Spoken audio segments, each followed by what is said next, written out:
year at the 21st Paris Climate Conference, 195 countries have joined together for an agreement for a low-carbon world and sustainable future.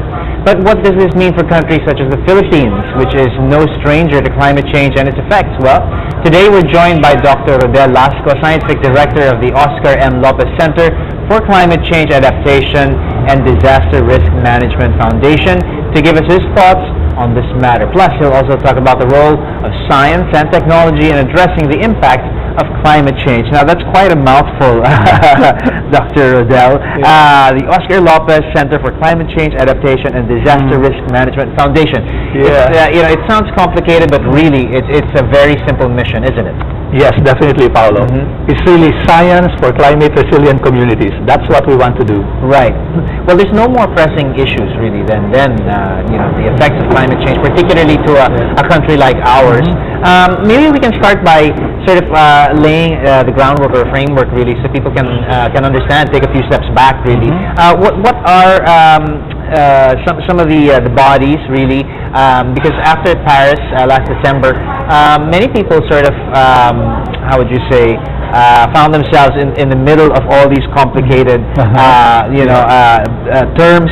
COP21, UNFCCC, and the Kyoto Protocol, and that sort of thing. It's sort of a little bit dizzying for people who really aren't too familiar with these terms. Let's define a few of these terms, really. What exactly happened in Paris, and what was the gathering that we're looking at?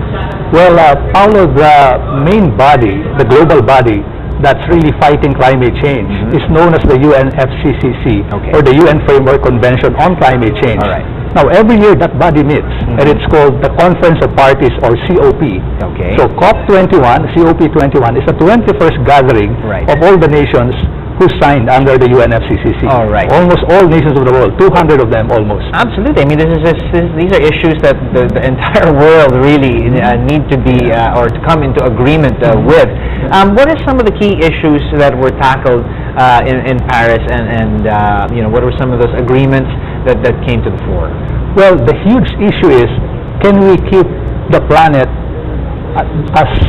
or can we keep the temperature of the planet not more than 2 degrees centigrade? That's the big issue. Yeah, that seems to be the main issue that seems to be that was tackled. Really is we're at a crossroads, so to speak. We're at a tipping point, almost.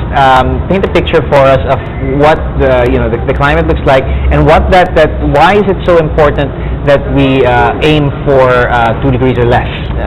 Well, since the 1850s, our temperature has risen by almost 1 degree, about 0.85 degrees centigrade. Right. 1 degree, it doesn't sound like much to many people. What's the big deal, 1 degree? But really, the effects are quite staggering, aren't they? Yes, exactly. At 2 degrees, for example, up to 1/3 of all life, the biodiversity of this planet, could be gone. Right. And it's like the body temperature. If you have a slight fever, 1 degree, you can feel it. 2 degrees, you're probably in trouble, and 3 degrees you'll probably be in convulsion. Right. So that's exactly the same with our planet. Do not be deceived. 1 degree may be small, but it's huge for our planet. It makes a huge impact, doesn't it? You talked about biodiversity and how these things would be greatly affected by the change in a rise in temperature. Let's again take a step back, and what are the big causes? What are the big changes that we need to make? Well, it started in 1850s, the Industrial Revolution, when we began to discover fossil fuels. In a sense, that's good. Right. We advanced in terms of using fossil fuels as cheap energy source. But it did have a very negative effect. Exactly. So right now we're in this mess because we're emitting so much fossil fuels, and we've got to stop. Otherwise, we will breach 2 degrees centigrade. Okay. Now you talk about 2 degrees being the threshold, even 1 degree, or we're aiming towards the 1 degree. How does that really affect biodiversity, and how does that set into motion a chain reaction of events that really sort of threaten the very way that we live?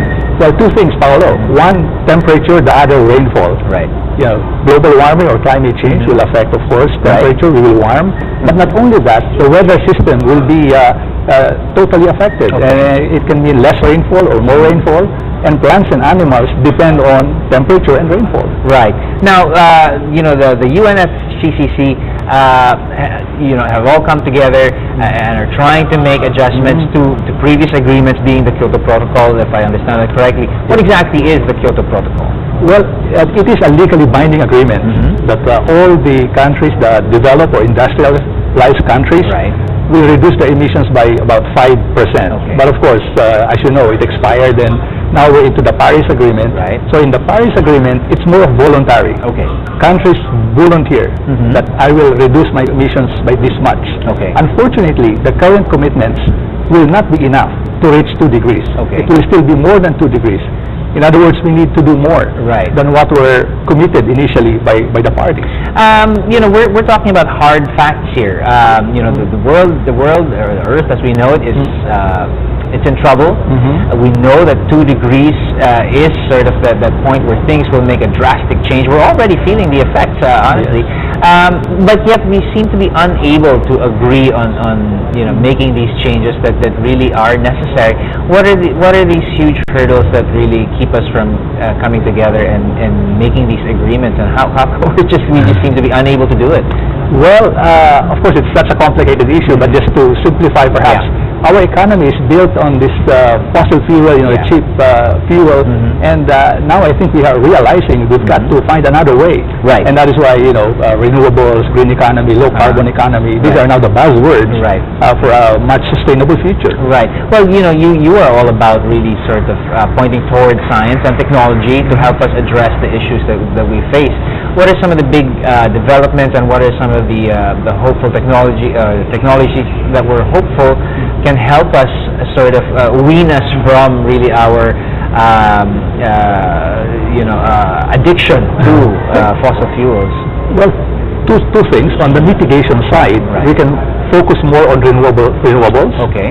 Focus more on renewables. We have a lot of geothermal, hydro, and other power sources. A bit more expensive now, but I think we've got to make that investment for the future.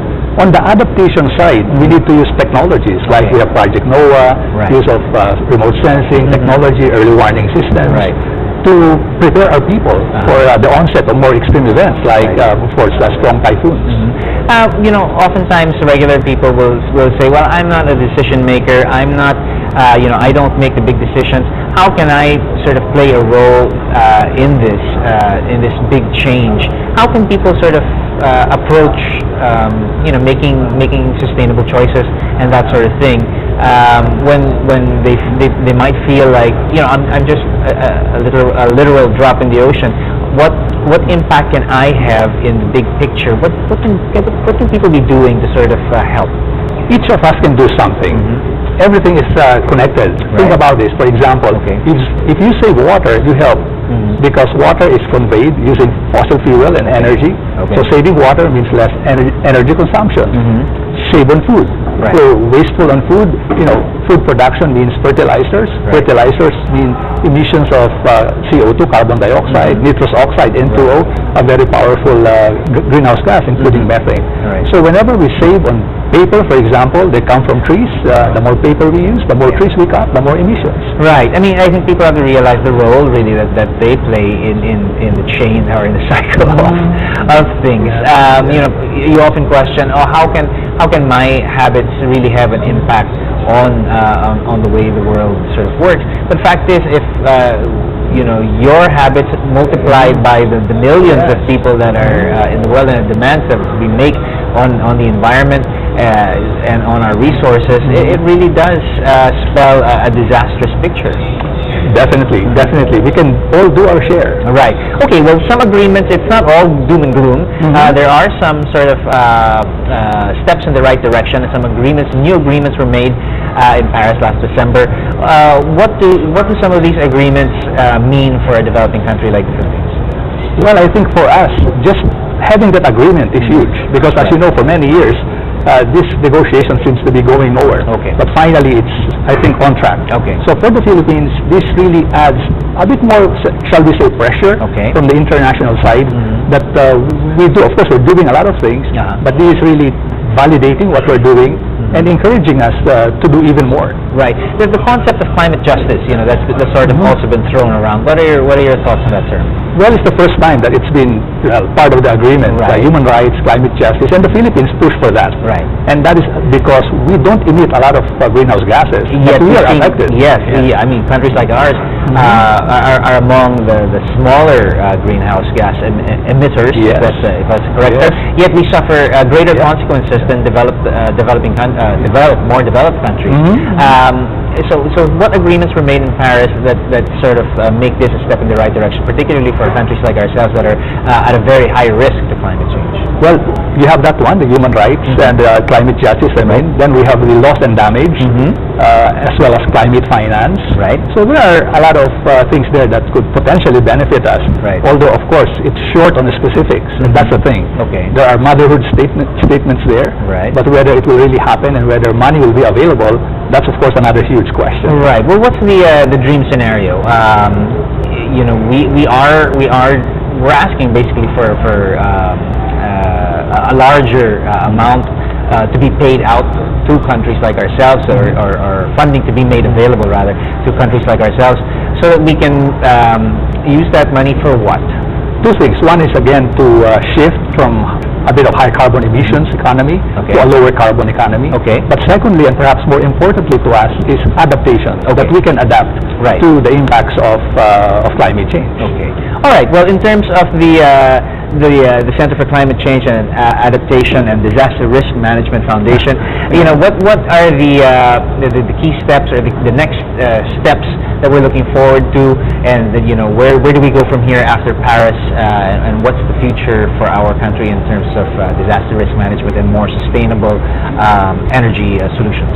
Well, in the center, in the OMLopezCenter, we believe that science is key to addressing these problems, because we believe that it started with a science question, fossil fuels, emissions, greenhouse gases, and there are still a lot of uncertainties, and we want to contribute and help the Filipino people navigate these really treacherous waters of climate change and global warming. Absolutely. And I think we can all benefit really from arming ourselves with the right information and really the right, just sort of being a little more well-versed in what these issues are. Well, thank you for sort of setting the scene for us. Again, I think it's up to all of us to really be a little more informed on what these issues are. Thank you so much, sir. Dr. Rodel, the Lasco, the Scientific Director of the Oscar M. Lopez Center for Climate Change Adaptation and Disaster Risk Management Foundation. Whew, that's a mouthful. Thank you so much for joining us this morning, sir. You're welcome. Thank you. All right, folks, up next, officials consider the temporary closure of Luzon's highest peak, and we'll talk to the World Vision Ambassador about its art auction that gives back. Mornings at ANC. We'll be right back.